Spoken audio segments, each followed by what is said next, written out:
Dear students, this is Arts Tech Tutorials, Spectrum, Literatures and Contemporary Issues. This time we can move on to a new chapter called Jamaican Fragment. It's a short story authored by A. L. Hendricks. Let's have a look at A. L. Hendricks. Arthur Lemuel Hendricks, A. L. Hendricks, born in 1922 and he passed away in the year 1992. Hendricks was born in Kingston. Kingston is the capital city of Jamaica. Jamaica is actually a Caribbean island nation. A. L. Hendricks' father was a Jamaican and mother a French lady. Then Hendricks, while he was young, he was bored and unsatisfied at the family business. So he eventually became a poet, writer and broadcasting director known as Mickey Hendricks. അതായത് തൻ്റെ യുവപ്രായത്ത് തനിക്ക് family ബിസിനസ്സിനോട് കുടുംബപരമായിട്ട് അവർ business പീപ്പിളായിരുന്നു. പക്ഷേ അതിനോട് അദ്ദേഹത്തിന് വലിയ താല്പര്യമോ തൃപ്തിയോ തോന്നാത്തത് കൊണ്ട് അദ്ദേഹം നേരെ എഴുത്തിലേക്ക് തിരിഞ്ഞു. അങ്ങനെ അദ്ദേഹം പോയറ്റും എഴുത്തുകാരനും പിന്നെ ബ്രോഡ്കാസ്റ്റിംഗ് ഡയറക്ടറും ഒക്കെ ആയി മിക്കി ഹെൻഡ്രിക്സ് എന്ന പേരിലാണ് പിന്നെ അദ്ദേഹം അറിയപ്പെട്ടിരുന്നത്. Later in his life time he migrated to England. Okay, അദ്ദേഹം പിന്നെ ഇംഗ്ലണ്ടിലേക്ക് തൻ്റെ എഴുത്ത് പരമായിട്ടുള്ള കാര്യങ്ങൾക്കും ഒക്കെ ആയിട്ട് അദ്ദേഹം ഇംഗ്ലണ്ടിലേക്ക് പിന്നെ പോവുകയും അവിടെ സെറ്റിൽ ആകുകയും ചെയ്തു. Then regarding his early collections, അദ്ദേഹത്തിൻ്റെ ആദ്യ സമയത്തെ കളക്ഷൻസ് ഇവിടെ കുറച്ച് വിവരിച്ചിട്ടുണ്ട്, എഴുതിയിട്ടുണ്ട്. On this mountain and other poems, next the green island and other poems, the islanders, next the naked ghost, next to speak simply. So ഇതൊക്കെ അദ്ദേഹത്തിൻ്റെ ഏർലി കളക്ഷൻസ് ആണ്. പിന്നെ അദ്ദേഹം ചെയ്ത വലിയൊരു ഒരു കോൺട്രിബ്യൂഷൻ, അദ്ദേഹത്തിൻ്റെ ജമൈക്കൻ കമ്മ്യൂണിറ്റിക്ക് വേണ്ടിയിട്ടുള്ളൊരു കോൺട്രിബ്യൂഷനാണ് ഇവിടെ അടുത്ത് പറയുന്നത്. That is great families of Jamaica, A historical survey published in 1984 and it was an excellent documentation of the structure of family relations and kingship in his homeland. അദ്ദേഹത്തിൻ്റെ ഹോംലാൻഡായ ജമൈക്കയെക്കുറിച്ചുള്ള അവിടുത്തെ ഫാമിലി റിലേഷൻസ്, ദെൻ അവിടുത്തെ family structure, അതിനെക്കുറിച്ചൊക്കെ അദ്ദേഹം ചരിത്രപരമായിട്ടുള്ളൊരു survey അദ്ദേഹം നടത്തിയിട്ടുണ്ടായിരുന്നു. Okay, Jamaican പീപ്പിളിനെ കുറിച്ചും അവിടുത്തെ family റിലേഷൻസിനെ കുറിച്ചൊക്കെ. Title ഇങ്ങനെയായിരുന്നു, great families of Jamaica. So അത് അദ്ദേഹത്തിൻ്റെ ഒരു well known contribution towards his Jamaican community ആയിട്ട് ഇപ്പോഴും നിൽക്കുന്നുണ്ട്. Next regarding the Jamaican fragment, അദ്ദേഹത്തിൻ്റെ ഒരു ഷോർട്ട് സ്റ്റോറിയാണ് ജമൈക്കൻ ഫ്രാഗ്മെൻറ്റ്. അപ്പോൾ അതിൻ്റെ ഒരു ഇൻട്രൊഡക്ഷനായിട്ട് ഒരു 1-2 പോയിൻറ്റ്സ് ഒന്ന് മനസ്സിലാക്കുക. Jamaica is a nation where we can see so many ethnic groups and races. And also Jamaica, this nation was once under the control of Spain, then British, that is Great Britain. So British colonization ഒരു ഭാഗമായിട്ട് Jamaica ഒത്തിരി വർഷം ഈ വിദേശാധിപത്യത്തിന് കീഴിലായിരുന്നു. അപ്പോൾ അതിൻ്റെ ഒരു result കാരണം അവിടെ so many changes, cultural changes ഒക്കെ അവിടെ നടന്നിട്ടുണ്ട്. ഒത്തിരി റേസസ്, ഇൻ്റർ റേഷ്യൽ മാരേജസിന് ഫേമസ് ആണ് ജമൈക്ക എന്ന് പറയുന്ന ഈ കരീബിയൻ ഐലൻഡ്. സോ ഈ ജമൈക്കൻ ഫ്രാഗ്മെൻ്റ് എന്ന ഈ ഒരു ഷോർട്ട് സ്റ്റോറിയും it deals with racism, then inter racial marriages. So ഈ 2 പോയിന്റ്സ് ഒന്ന് നമുക്കൊന്ന് മനസ്സിലാക്കാം. തുടക്കത്തിൽ racism is one of the major problems of contemporary world. Discrimination based on skin color still prevails in most continents of the world. So ഈ പറയുന്ന racism നമ്മുടെ present സിറ്റുവേഷനിൽ, present വേൾഡിൽ വളരെ ഒരു മേജർ പ്രോബ്ലമായിട്ട് നമുക്ക് കാണാൻ സാധിക്കുന്നുണ്ട്. ദ അതർ തിങ്, വർണ്ണ വിവേചനം, അതും ലോകത്തിൻ്റെ മിക്ക ഭാഗങ്ങളിലും കാണാൻ സാധിക്കും. Next, Jamaica is a nation known for creolization and inter racial marriages. So ഞാൻ നേരത്തെ പറഞ്ഞതുപോലെ ഇൻ്റർ റേഷ്യൽ മാരേജസിന് വളരെ ഫേമസ് ആണ് this nation Jamaica. And also creolization എന്ന് പറഞ്ഞാൽ എന്താണെന്ന് നമുക്ക് നോക്കാം.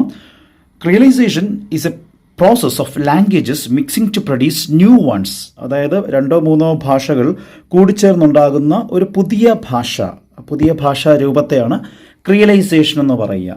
സോ ആ പുതിയ ലാംഗ്വേജിനെ വിളിക്കുന്ന പേരാണ് ക്രിയോൾ. അപ്പോൾ ഇവിടെ ജമൈക്ക നേരത്തെ പറഞ്ഞു ഒത്തിരി വിദേശാധിപത്യവും അതുപോലെ തന്നെ ഒത്തിരി കൾച്ചർ അവിടെ വരുന്നതുകൊണ്ടും ആ കൾച്ചറൽ മിക്സപ്പും അതുപോലെ തന്നെ ലാംഗ്വേജ് മിക്സപ്പും ഒക്കെ അവിടെ നടക്കുന്നുണ്ട്.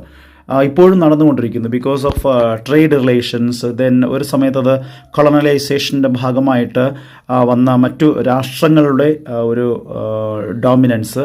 അപ്പോൾ ഇത്തരത്തിലൊക്കെ അവിടെ ഒത്തിരി മിക്സപ്പ് നടക്കുന്നതുകൊണ്ട് ലാംഗ്വേജസ് അവിടെ മിക്സപ്പ് നടക്കുന്നുണ്ട്. as a result of such intercultural exchanges, then other contacts, other trade relations, ഈ പറയുന്ന ക്രിയലൈസേഷൻ അവിടെ നാച്ചുറലായിട്ട് സ്വാഭാവികമായിട്ട് നടക്കുന്ന ഒന്നായി മാറുകയാണ്. സോ ജമൈക്കയിൽ 2 തിങ്സ് ആണ് അവിടെ ഫേമസ് ആയിട്ട് നിൽക്കുന്നത്. One is creolization, other is inter racial marriages. Inter racial marriages എന്ന് പറയുമ്പോൾ നമുക്കറിയാമല്ലോ, ഒരു സാധാരണ ഒരു റേസിൽ നിന്ന് മറ്റൊരു റേസിലേക്ക് വിവാഹം കഴിക്കുക ഒത്തിരി ബുദ്ധിമുട്ടുള്ള കാര്യമാണ്. ബട്ട് അവിടെ ദാറ്റ് ഈസ് ക്വൈറ്റ് കോമൺ ആണ്. ജമൈക്കയിൽ ഇൻ്റർ റേഷ്യൽ മാരേജ് എന്ന് പറയുന്നത് വലിയൊരു പ്രശ്നമുള്ളതായിട്ടല്ല, അത് ക്വൈറ്റ് കോമൺ ആയിട്ടുള്ളൊരു കാര്യമാണ്. So please remember these 2 things regarding Jamaica. Moving on to the next Jamaican fragment is L Hendricks' narrative essay, which is a description of events taking place on 2 continuous days, is the account of life in Jamaica. So L ഹെൻഡ്രിക്സിൻ്റെ Jamaican fragment എന്ന് അതിലൂടെ നമ്മൾ കാണാൻ പോകുന്നത് തുടർച്ചയായിട്ടുള്ള 2 ദിവസങ്ങളിൽ നടക്കുന്ന ചില ഇവൻസിനെ ബേസ് ചെയ്തിട്ടാണ്. Okay, description of events. So it tells some events which happens on 2 continuous days. Let's see. This is the text of Jamaican fragment. Every day I walk a half mile from my home to the tramcar lines in the morning and from the lines to my home in the evening. The walk is pleasant. The road on either side is flanked by red and green roofed bungalows, green lawns and gardens. The exercise is good for me, and now and then I learn something from a little incident. So author L Hendricks പറയുക, എല്ലാ ദിവസവും താൻ തൻ്റെ വീട്ടിൽ നിന്നും tram car lines വരെ രാവിലെ പ്രഭാതത്തിൽ, അതായത് മോർണിംഗ് ടൈമിലും ഈവനിങ് ടൈമിലും, അതായത് 2 ടൈംസ് അദ്ദേഹം നടക്കാറുണ്ട്, അങ്ങോട്ടും പിന്നെ തിരിച്ച് ഇങ്ങോട്ടേക്കും. അപ്പോൾ ഒരു പക്ഷേ അദ്ദേഹം ഓഫീസിലേക്ക് പോകാനായിട്ട് he has to catch tram car. So അതിന് വേണ്ടിയിട്ട് അദ്ദേഹം ട്രാം കാർ ലൈൻസ് വരെ അദ്ദേഹം നടക്കാറുണ്ട്. ട്രാം കാർ ലൈൻസ് എന്ന് പറയുമ്പോൾ നമുക്ക് റോഡിലൂടെ പോകുന്ന ട്രെയിൻ മോഡൽസിലുള്ള വെഹിക്കിളാണ് ട്രാം കാർ എന്ന് പറയുന്നത്. അപ്പോൾ അത് vehicle that runs on rails എന്ന് പറയാൻ സാധിക്കും. റോഡിൽ തന്നെ റെയിൽസ് ഉണ്ടാകും. ആ റെയിൽസിലൂടെയാണ് ഇത്തരം വെഹിക്കിൾ പോവുക. ഇതിൻ്റെ ഇന്ധനം ഫ്യൂവൽ എന്ന് പറയുന്നത് ഇലക്ട്രിസിറ്റിയാണ്. നമുക്ക് ഈ ഒരു പിക്ചറിൽ ജസ്റ്റ് അതിൻ്റെ ഒരു ഇമേജ് കാണിച്ചിട്ടുണ്ട്, നിങ്ങൾക്ക് അത് കാണാൻ സാധിക്കുന്നതാണ്. സോ ഈ ട്രാം കാർ ലൈൻസ് വരെ, ഈ ട്രാം കാർ സ്റ്റേഷൻ വരെ അദ്ദേഹം രാവിലെ നടക്കുന്നു. അവിടെ നിന്ന് തിരിച്ച് വൈകുന്നേരത്ത് അദ്ദേഹം വീട്ടിലേക്ക് നടന്നു വരാറുണ്ട്. So that walk is so pleasant for him. It gives some kind of delight to him. അപ്പോൾ ആ ഒരു നടക്കുന്ന സമയത്ത് അദ്ദേഹം ഒരു ദിവസം ഒരു ഇൻസിഡൻറ്റ് കണ്ടു, ഒരു ലിറ്റിൽ ഇൻസിഡൻറ്റ് അദ്ദേഹം കാണാനിടയായി. ആ ഇൻസിഡൻറ്റിനെ ബേസ് ചെയ്തിട്ടാണ് നമ്മുടെ ഈ short story. So one morning, about halfway between my front gate and the tram track, I noticed 2 little boys playing in the garden of the more modest cottages. അതായത് ഒരു ഇടത്തരം വീടിൻ്റെ പൂന്തോട്ടത്തിൽ 2 ബോയ്സ് നിന്ന് കളിക്കുന്നത് അദ്ദേഹം കണ്ടു. ഓക്കെ, അപ്പോൾ അത് നോർമലായിട്ടുള്ളൊരു കാര്യമാണ്, കുട്ടികൾ അവിടെ വീട്ടുമുറ്റത്തു നിന്ന് കളിക്കുന്നു. So then he move on to describing those 2 boys. ആ 2 ബോയ്സിനെ ഡിസ്ക്രൈബ് ചെയ്യുന്നതാണ് ഇനി പറയുന്നത്. സോ അതൊന്ന് മനസ്സിലാക്കുക, ഇമ്പോർട്ടൻ്റ് ആണ്. 1 was 4 years old. ഒരാൾക്ക് ഒരു പക്ഷേ 4 വയസ്സായിരിക്കാം. The other boy may be 5 ആയിരിക്കാം എന്ന് പറയുന്നുണ്ട്. ഒരാൾക്ക് 4 വയസ്സും ഒരാൾക്ക് 5 വയസ്സും ആയിരിക്കാം. The bigger of the 2 was a sturdy youngster, very dark, with a mat of coarse hair on his head and coal black eyes. അപ്പോൾ ഒരാളെക്കുറിച്ച് പറയുന്നത്, അതിൽ ഒത്തിരി സൈസുള്ള, അതായത് ഒരു 5 വയസ്സുകാരനെ കുറിച്ച് പറയുന്നത്, അവൻ സ്റ്റേർഡി യങ്സ്റ്ററാണ്, ഹെൽത്തിയാണ്, വളരെ ആരോഗ്യമായിട്ടുള്ള ഒരു പയ്യനാണ്, വളരെ ഡാർക്കാണ്, കറുത്തിട്ടാണ്. പിന്നെ അവൻ്റെ ഹെയർ പറയുന്നത്, തലമുടി പറയുന്ന കോഴ്സ് ആണ്, മീൻസ് വളരെ തിക്കാണ്, റഫായിട്ടുള്ള ഒരു ചുരുണ്ട മുടിയാണ് അവനുള്ളത്. ദെൻ അവൻ്റെ ബ്ലാക്ക് ഐസ്, കോൾ ബ്ലാക്ക് ഐസാണ്, നല്ല കറുത്ത കണ്ണുള്ള ഒരു വ്യക്തി. അപ്പോൾ നമുക്കറിയാം ഒരു ബ്ലാക്ക് ബോയ് എന്ന് നമുക്ക് പറയാൻ സാധിക്കും. He was definitely a little Jamaican, a strong little Jamaican. അപ്പോൾ അവനെക്കുറിച്ച് ഓഥർ പറയുന്നത് definitely a little Jamaican. Next the other ഫെല്ലോയെ കുറിച്ച് എന്താ പറയുന്നത്? സ്മോളർ ആണ്, but also sturdy. He is also so healthy ആണ്. ദെൻ വൈറ്റ് ആണ്. ഡിഫറൻസ് നോക്കുക, സ്മോളർ ആണ്, ദെൻ വൈറ്റ് ആണ്. Next hazel eyes and light brown hair. പിന്നെ ബ്രൗൺ ഹെയർ, ഐസിനെ കുറിച്ച് വരുന്ന ഹേസൽ ഐസ് ആണ്, ദെൻ ലൈറ്റ് ബ്രൗൺ ഹെയർ ആണ്. സോ ഒരു അധികം ബ്ലാക്ക് ഹെയർ അല്ല, but colour is something different from the black boy. Next അവർക്കിടയിലുള്ള സിമിലാരിറ്റി പറയുന്നത് both were dressed in blue shirts and khaki pants. അപ്പോൾ രണ്ടുപേരും ഒരേ തരത്തിലുള്ള ഡ്രസ്സാണ് ധരിച്ചിരിക്കുന്നത്. ബ്ലൂ ഷർട്ട്സ് ആണ്, ബ്ലൂ കളേർഡ് ആണ്, ദെൻ കാക്കി പാൻസ് ആണ് ധരിച്ചിരിക്കുന്നത്.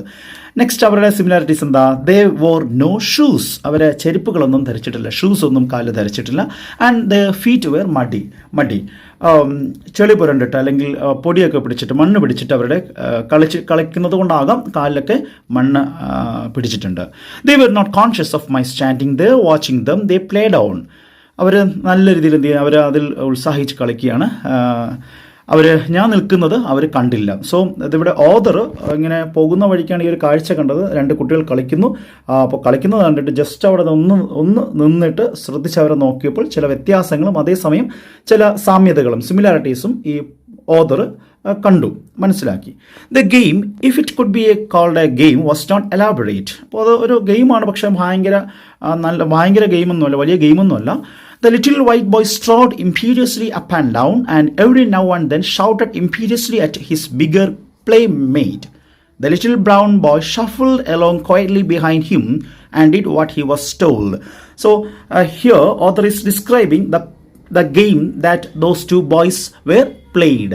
അവർ കളിച്ചിരുന്ന ആ കളിയെ ഒന്ന് ഇവിടെ ഓഥർ ഡിസ്ക്രൈബ് ചെയ്യുന്നത്. എന്തായിരുന്നു ഗെയിം എന്ന് വെച്ച് കഴിഞ്ഞാൽ, ഈ വൈറ്റ് ബോയ് വളരെ സ്ട്രോങ് ആയിട്ട് എന്ത് ചെയ്യുന്നുണ്ട്? He was actually walking up and down, അങ്ങോട്ടും ഇങ്ങോട്ടും നടക്കുന്നു. ചില സമയങ്ങളിലൊക്കെ അവൻ എന്ത് ചെയ്യുന്നുണ്ട്? ഷൗട്ട് ചെയ്യുന്നുണ്ട്. അതായത് ചില ശക്തമായിട്ട് അവൻ എന്തൊക്കെ കാര്യങ്ങൾ വിളിച്ചു പറയുന്നു. Just like some kind of giving orders. ചില ആജ്ഞകൾ ഈ ബ്ലാക്ക് ബോയോട് നൽകുകയാണ്, ആജ്ഞകൾ അല്ലെങ്കിൽ ആജ്ഞാപിക്കുകയാണ് ചില കാര്യങ്ങൾ ചെയ്യാനായിട്ട്. The little brown boy shuffled എല്ലാം കോയില്ല. അപ്പോൾ ഈ ലിറ്റിൽ കൊച്ചു പയ്യൻ, ഈ ബ്ലാക്ക് ബോയ് എന്ത് ചെയ്യാണ്? അവൻ ഈ വൈറ്റ് ബോയുടെ പിന്നാലെ ഷഫിൾഡ് എലോങ് എന്ന് പറഞ്ഞാൽ walking by dragging one's feet എന്നാണ് ഉദ്ദേശിക്കുന്നത്. അതായത് അധികം കാലിങ്ങനെ ഉയർത്താതെ പതുക്കെ നടക്കുന്നതിന് അല്ലെങ്കിൽ വേച്ച് നടക്കുകയാണ്.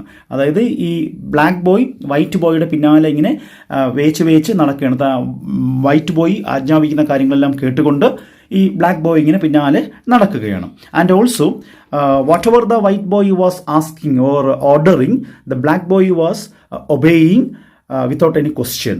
ഓക്കെ, ഒന്നും തിരിച്ച് ചോദിക്കാതെ, ഒന്നും തിരിച്ച് പറയാതെ വൈറ്റ് ബോയ് പറയുന്ന എന്ത് കാര്യങ്ങളും എന്ത് ആജ്ഞകളും എന്ത് ചെയ്യണം അതുപോലെ ഈ ബ്ലാക്ക് ബോയ് ചെയ്തു കൊടുക്കുകയാണ്, നിവർത്തിച്ചു കൊടുക്കുകയാണ്, അല്ലെങ്കിൽ അനുസരിക്കുകയാണ്. അപ്പോൾ ഈ ഒരു ഗെയിം അല്ലെങ്കിൽ ഈ ഒരു കാഴ്ച ആര് കാണുകയാണ്? ദ ഓഥർ ആ വീടിൻ്റെ പുറത്തു നിന്നും, ഗേറ്റിൻ്റെ പുറത്തു നിന്നും ഇങ്ങനെ കണ്ടു നിന്നു.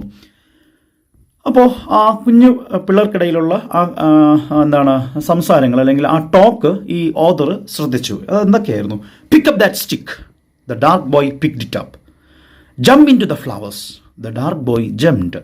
അപ്പോൾ ഈ വൈറ്റ് ബോയ് ചില ആജ്ഞകൾ അല്ലെങ്കിൽ ഓർഡേഴ്സ് നൽകുകയാണ്. വടിയെടുക്കട, എന്നിട്ട് അവിടേക്ക് നീ എടുത്ത് ചാട്. അപ്പോൾ ഇതെല്ലാം ഈ വൈറ്റ് ബോയ് പറയുന്ന എന്ത് ഓർഡേഴ്സ് ഈ ബ്ലാക്ക് ബോയ് അതുപോലെ ചെയ്യുകയാണ്. Get me some water, the dark boy ran inside.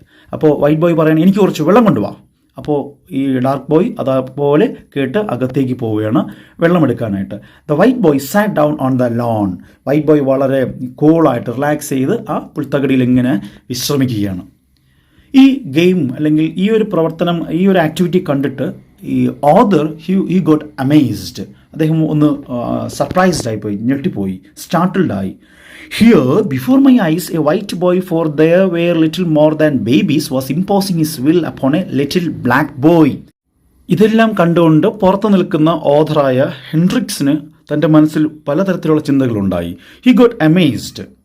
വല്ലാത്തൊരു ഞെട്ടലോ ഒരു സർപ്രൈസ് തോന്നി. കാര്യം തൻ്റെ മുമ്പിൽ ഇതാ ഒരു വൈറ്റ് ബോയ് ഒരു ഡാർക്ക് ബോയോട് തൻ്റെ വിൽസ്, തൻ്റെ ഇഷ്ടങ്ങൾ ഇങ്ങനെ അടിച്ചേൽപ്പിക്കുകയാണ്. ആൻഡ് ഓൾസോ ബ്ലാക്ക് ബോയ് ഒന്നും തിരിച്ചു പറയാതെ അതെല്ലാം കേട്ട് അനുസരിക്കുകയും ചെയ്യുകയാണ്. So I puzzled within myself as I went down the road. അപ്പോൾ പോകുന്ന വഴിക്ക് വല്ലാത്തൊരു പസിൽഡ്, കൺഫ്യൂഷൻ, ആശയക്കുഴപ്പം തന്നെ മനസ്സിലേക്ക് ഇങ്ങനെ ഉയർന്നു വന്നു.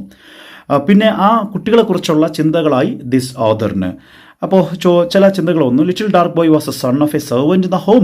ഒരു പക്ഷേ അവിടുത്തെ ആ വീട്ടിൽ വേലക്കാരൻ്റെ മകനായിരിക്കുമോ ഈ ഡാർക്ക് ബോയ്? അതുകൊണ്ടാണോ ഈ വൈറ്റ് ബോയ് പറയുന്നതെല്ലാം ഈ ഡാർക്ക് ബോയ് കേൾക്കുന്നത്? നോ, അങ്ങനെ ആകാൻ വഴിയില്ല. They were obviously dressed alike. കാരണം because of one reason, because they were dressed alike. ഞാൻ പറഞ്ഞിരുന്നല്ലോ, ബ്ലൂ ഷർട്ട്സും കാക്കി പാൻസുമാണ് അവരൊരു ധരിച്ചിരുന്നത്. ഇത്തരത്തിലുള്ള ചില ചോദ്യങ്ങൾ അദ്ദേഹത്തിൻ്റെ മനസ്സിലേക്ക് വന്നു. പിന്നെ അദ്ദേഹം പറഞ്ഞു വച്ചത് ഇങ്ങനെയാണ്, കൺക്ലൂഷനിലെത്തിയത്. They were playmates. The little dark boy was a neighbour's child. ഒരു പക്ഷേ അവർ പ്ലേമേറ്റ്സ് ആയിരിക്കും, കളിക്കൂട്ടുകാരായിരിക്കാം. ഈ ഡാർക്ക് ബോയ് നൈബേഴ്സിൻ്റെ അല്ലെങ്കിൽ എന്താണ് അടുത്തുള്ള അയൽപ്പക്കക്കാരൻ്റെ മകനായിരിക്കാം ഈ പറയുന്ന dark boy. I was sure of that. Then how was it that he obeyed so faithfully the white boys orders? പിന്നെ എന്തിനാണ് ഈ വൈറ്റ് ബോയുടെ അത്രയും ഓർഡേഴ്സ്, കൽപ്പനകൾ അതുപോലെ ഈ ബ്ലാക്ക് ബോയ് അനുസരിക്കുന്നത്? സോ ഇത്തരത്തിലുള്ള എ ലോട്ട് ഓഫ് കൺഫ്യൂഷൻസ് നമ്മുടെ ഓഥറിൻ്റെ മൈൻഡിലേക്ക് ഉയർന്നു വന്നു. Was it that even as a boy he sensed that in his own country he would be at the white man's beck and call? അപ്പോൾ പിന്നെ മറ്റൊരു വല്ലാത്തൊരു ചോദ്യം ഇങ്ങനെ ഉയർന്നു വന്നത്, ആ കുഞ്ഞ് ഡാർക്ക് ബോയുടെ ആ പയ്യൻ്റെ ഉള്ളിൻ്റെ ഉള്ളിൽ ഇപ്പോഴേ ഇങ്ങനെയുള്ള ചില ചിന്തകളുണ്ടോ? അതായത് താനൊരു ഇൻഫീരിയർ റേസാണ്, താൻ വൈറ്റ് ബോയ് പറയുന്ന അല്ലെങ്കിൽ വൈറ്റ് പീപ്പിൾ പറയുന്ന എല്ലാം കേൾക്കേണ്ടവനാണ് എന്നുള്ള ചിന്ത ഇപ്പോഴേ അവരുടെ മനസ്സിൽ ഉണ്ടോ? Could he at his age divine a difference between himself and the white boy? ഇപ്പോഴേ അത്തരത്തിലുള്ള ഡിവിഷൻസ്, ഡിസ്ക്രിമിനേഷൻസ് ഈ പറയുന്ന കുട്ടികൾക്കിടയിൽ ഉണ്ടോ? And did the little white youngster, so young, such a baby, realize that he would grow to dominate the black man? മറ്റൊരു ചിന്ത വന്നത്, white ബോയുടെ മനസ്സിൽ ഇപ്പോഴേ ഇങ്ങനെയൊരു ചിന്തയുണ്ടോ? അതായത് ഭാവിയിൽ ഈ ബ്ലാക്ക് മാനെ അല്ലെങ്കിൽ ബ്ലാക്ക് പീപ്പിളിനെ ഡോമിനേറ്റ് ചെയ്യാനുള്ളവനാണ് താൻ, അല്ലെങ്കിൽ അധികാരത്തോടെ ആധിപത്യം പുലർത്തേണ്ടവനാണ് താൻ എന്നുള്ളൊരു ചിന്ത ഇപ്പോഴേ ആ white ബോയുടെ മനസ്സിലുണ്ടോ? Was there an indefinable quality in the white man that enabled his baby, smaller and young than his playmate, to make him his slave? അപ്പോൾ തൻ്റെ ഒരു അടിമയായിട്ട് മാറ്റുവാനുള്ള ഒരു കഴിവ് ഇപ്പോഴേ ഈ വൈറ്റ് മാന് ഉണ്ടോ? I could find no answer. അപ്പോൾ ഇത്തരത്തിലുള്ള lot of questions raised his mind, but he could not reach to any conclusion. I could not bring myself to believe such a thing, and yet with my own eyes I had seen a little dark boy take orders from a little white boy. A little white boy, obviously his social equal and younger and smaller. Were we as a race really inferior? അപ്പോൾ ഒത്തിരി കാര്യങ്ങൾ ചോദിച്ചിട്ട് ഒരു ചോദ്യം പിന്നെയും അദ്ദേഹത്തിൻ്റെ മനസ്സിൽ വരുന്നു, അത് നോക്കാം. Were we as a race really inferior? അപ്പോൾ ഈ ഓഥർ അല്ലെങ്കിൽ ഈ കണ്ടുകൊണ്ട് നിന്ന ഈ വ്യക്തി ഒരു മേ ബി ഒരു ജമൈക്കൻ റേസാണ്, അതായത് ബ്ലാക്ക് മാനാണ്. അപ്പോൾ തനിക്ക് തന്നെ ഒരു തോന്നലുണ്ടായി, താൻ സത്യത്തിൽ ഒരു ഇൻഫീരിയർ റേസ് ആണോ, റിയലായിട്ടും ഒരു ഇൻഫീരിയർ ആയിട്ട് ഉള്ള റേസ് ആണോ? So inferior that even in our infancy we realized our deficiencies and accepted a position as the white man's servant. അപ്പോൾ തനിക്ക് അവർ എന്താണ് വർണ്ണപരമായിട്ട് കുറവുള്ളവരാണ്, ഇൻഫീരിയർ ആണ്, മാത്രമല്ല ഞങ്ങൾ വൈറ്റ് മാൻസിൻ്റെ സെർവൻ്റായിട്ട് മാറേണ്ടവരാണ് എന്നുള്ള ഒരു ചിന്ത ഇത്ര ചെറുതിലേ ആവശ്യമുണ്ടോ, അല്ലെങ്കിൽ അങ്ങനെ വരുന്നുണ്ടോ, ഉയർന്നു വരുന്നുണ്ടോ? For a whole day I puzzled over this problem. For a whole day my faith in my people was shaken. When I passed by that afternoon, the little boys were not there. That evening I thought deeply on the subject. So പാവം നമ്മുടെ ഈ കണ്ടുനിന്ന ഈ വ്യക്തിക്ക് വല്ലാത്തൊരു ചിന്താക്കുഴപ്പം, ആശയക്കുഴപ്പം, confusion ആ ദിവസം മുഴുവൻ, the whole day it haunted him. ആ ഒരു പ്രശ്നം ഇങ്ങനെ അദ്ദേഹത്തെ ഇങ്ങനെ ചേസ് ചെയ്തുകൊണ്ടേയിരുന്നു. വൈകുന്നേരം അദ്ദേഹം ഓഫീസ് ജോലിയൊക്കെ ഒരു പക്ഷേ കഴിഞ്ഞിട്ട് തിരിച്ചു വരുന്ന വഴിയിൽ പിന്നെയും അദ്ദേഹം അവിടെ നിന്നിട്ട് ഒന്ന് നോക്കി, but he could not find those two boys. Okay, അദ്ദേഹത്തിൻ്റെ ആ വൈകുന്നേര വേളയും ഒരു പക്ഷേ രാത്രി മുഴുവനും അദ്ദേഹം ആ ഒരു വിഷയത്തെക്കുറിച്ച് ഇങ്ങനെ ചിന്തിച്ചു കൊണ്ടിരുന്നു. Because the issue regarding white and black, then the race issues like inferior or superior എന്നുള്ള ആ ഒരു ഇഷ്യൂ ഒക്കെ അദ്ദേഹത്തിൻ്റെ മനസ്സിലിങ്ങനെ വന്നു. ഓക്കെ, അപ്പോൾ വൈകുന്നേരവും അദ്ദേഹത്തിന് ഇത്തരത്തിലുള്ള ആശയക്കുഴപ്പത്താൽ അദ്ദേഹം കഴിച്ചുകൂട്ടി. So here I would like to stop. In the next session നമുക്ക് നോക്കാം what happened the next day, പിറ്റേ ദിവസം മോർണിംഗിലും ഈ ഒരു സംഭവം ഓഥർ ഇവിടെ ഡിസ്ക്രൈബ് ചെയ്യുന്നുണ്ട്. അത് അപ്പോഴെന്താ സംഭവിച്ചത് എന്ന് നമുക്ക് കാണാം. So students, in the next session we can complete the rest. Okay, so have a nice learning day. Bye.